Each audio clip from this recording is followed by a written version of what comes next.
আজকের যে শিরোনামটি, এটি কোনো ব্যক্তিকে উদ্দেশ্য করে নয়। এই শিরোনামটি আপনার জন্য প্রযোজ্য হতে পারে, আমার জন্য প্রযোজ্য হতে পারে অথবা যে কেউ যারা কিনা সফলতার একটা জায়গাতে পৌঁছে গিয়েছেন।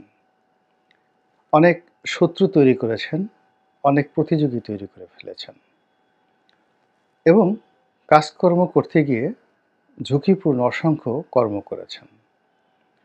এ সকল কর্ম করতে গিয়ে একটা সময়ে আপনাকে পালাতে হতে পারে এবং পালাতে হবে।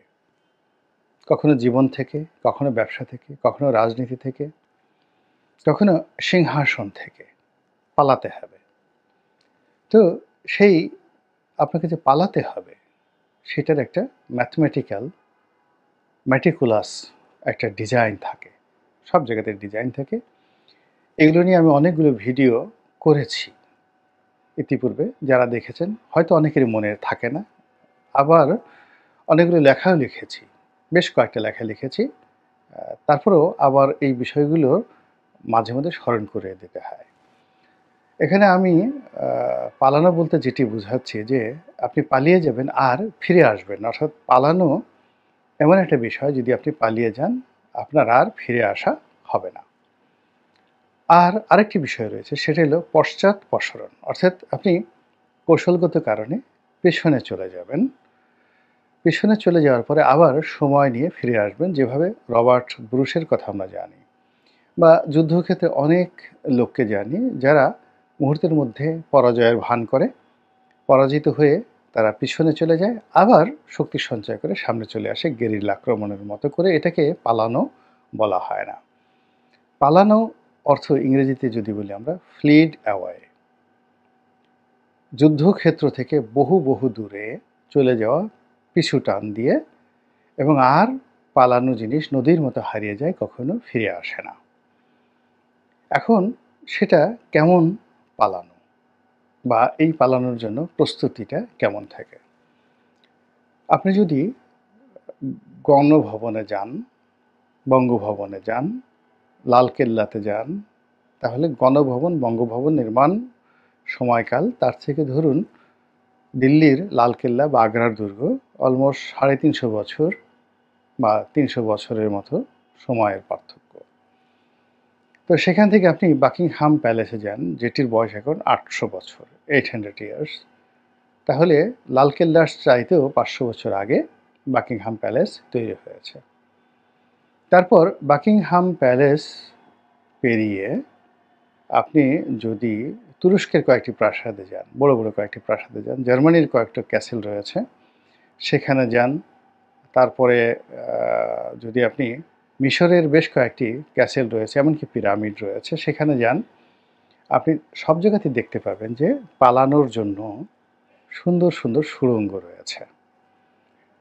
আমাদের এই যে লালকেল্লার না থাকলেও লালবাগ দুর্গ আছে।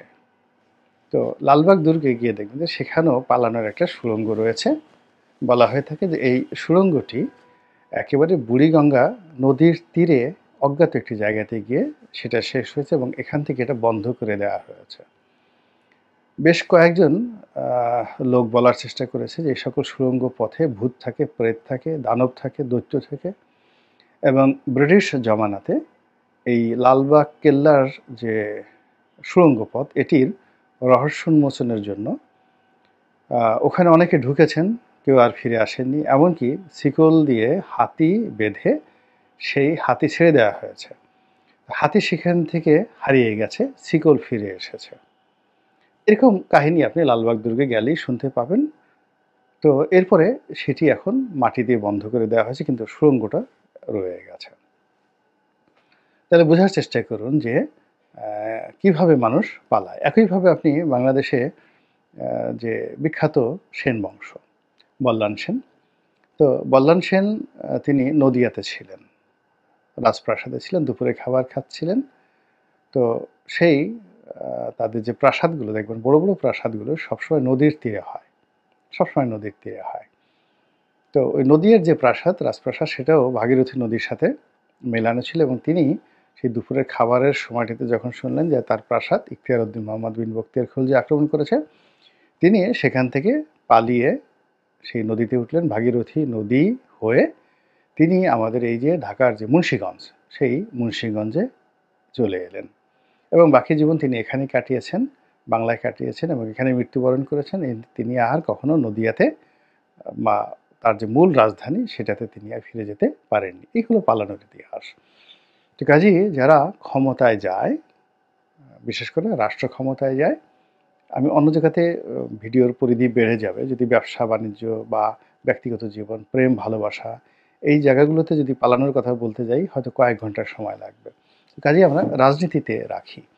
রাজনীতিতে যারাই শীর্ষ পর্যায়ে উঠেছে একেবারে এখন পর্যন্ত, ইভেন আপনি যদি হোয়াইট হাউসেও যান সেখানেও দেখবেন যে বাংকার আছে, মানে মাটির নিচে ভূগর্ভস্থ ঘর আছে। দ্বিতীয় আপনি যেটা দেখবেন যে হোয়াইট হাউসের কাছাকাছি যে নদী আছে, সে নদী আছে, সেই নদীতে যাওয়ার মতো সেই নদীতে যাওয়ার মতো আপনি ওয়াশিংটন ডিসিতে আপনি দেখছেন যে তাদের যে নদীগুলো রয়েছে ডিসিকে কেন্দ্র করে, এই হোয়াইট হাউসের সুড়ঙ্গ পথের সঙ্গে তারপরে শেষে ক্যাপিটাল হিলের সুড়ঙ্গ পথ, ক্যাপিটাল হিলের সঙ্গে কংগ্রেসের সুড়ঙ্গ পথের যাকে বলা হয় যোগাযোগ আছে এবং সেই সুড়ঙ্গ দিয়ে তারা অনায়াসে যাতে নদীপথে পালিয়ে যেতে পারে সেই সকল ব্যবস্থা তাদের আছে। তো এই যে পালানোর যে অবস্থা, এটা ধনী গরিব বড়লোক যারাই রাষ্ট্র ক্ষমতায় গিয়েছেন সবাই এই কাজটি করে ফেলেছেন। তো করার ফলে কি হলো যে এটি রাজনীতির একটা অবিচ্ছেদ্য অংশ হয়ে গেছে সেই আদিকাল থেকে এখন পর্যন্ত। তো যারা নতুন রাজনীতিতে আসেন তারা এই বিষয়টি প্রথমে বেখেয়াল থাকেন, কিন্তু যারা দীর্ঘমেয়াদে থাকেন তারা সবসময় এই বিষয়টি সবসময় হিসাব করেন, কোন সিঁড়ি ঘর দিয়ে পালাতে হবে, কখন কোন জায়গাতে দৌড়াতে হবে এবং কোথায় লুকিয়ে থাকতে হবে। এবং এই আমি যেটা জানলাম যে এই জুলাই আগস্ট বিপ্লবের সময় আমাদের পার্লামেন্টের মধ্যে, সংসদ ভবনের মধ্যে একটি যেখানে সুড়ঙ্গ পথ রয়েছে,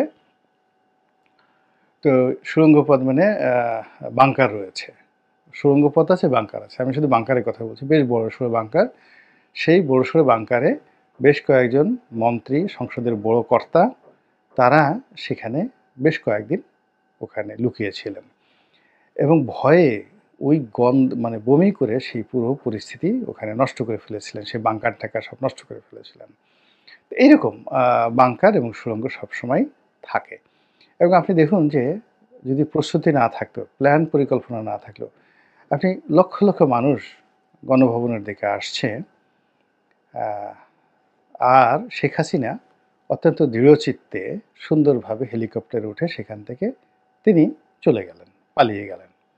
তো তার যদি মহড়া না থাকতো, ট্রেনিং না থাকতো, যখন মানুষের বিপদ আসে তখন মানুষের হাত পা কাঁপতে থাকে, গলা শুকিয়ে যায়, এবং তিনি যদি এই যে পালানোর যে মহড়া এটি না করতেন বা না দিতেন, তার যদি মানসিক প্রস্তুতি না থাকতো তাহলে সেদিন তাকে হেলিকপ্টারে উঠানোই যেত না, তিনি উঠতে পারতেন না, এর আগেই তিনি সেন্সলেস হয়ে সেখানে পড়ে যেতেন।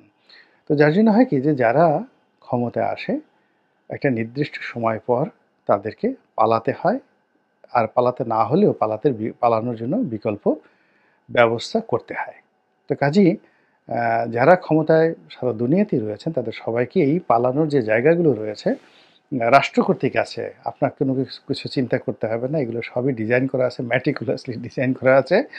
তো কোথায় বাংকার আছে, কোথায় সুড়ঙ্গ আছে, তারপরে আকাশপথে যেতে হবে, কোথায় নদীপথে যেতে হবে, কোথা দিয়ে স্পিড বোটে উঠতে হবে, সব জিনিসগুলোই কিন্তু এখানে করা আছে। কিন্তু আপনাকে শুধু এই বিষয়গুলো জানতে হবে এবং এগুলোকে মহড়া দিতে হবে। আদারওয়াইজ দীর্ঘমেয়াদে যারা ক্ষমতায় থাকতে চান তাদের জন্য এটি একটি বুমেরাং হবে।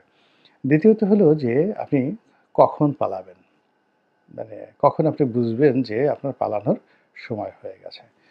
যখন দেখবেন যে আপনার ৫টি ইন্দ্রিয় ঠিকমতো কাজ করছে না, একা একা বসে দেখেন যে আপনি যা দেখছেন তা আপনার বিশ্বাস হচ্ছে না, এও হতে পারে যা দেখছেন, অথবা যা দেখছেন সেটার সঙ্গে আপনার মন মেলাতে পারছেন না, প্রতিটা মুহূর্তে যা দেখছেন তার সঙ্গে আপনার মন বিক্ষুব্ধ হয়ে যাচ্ছে।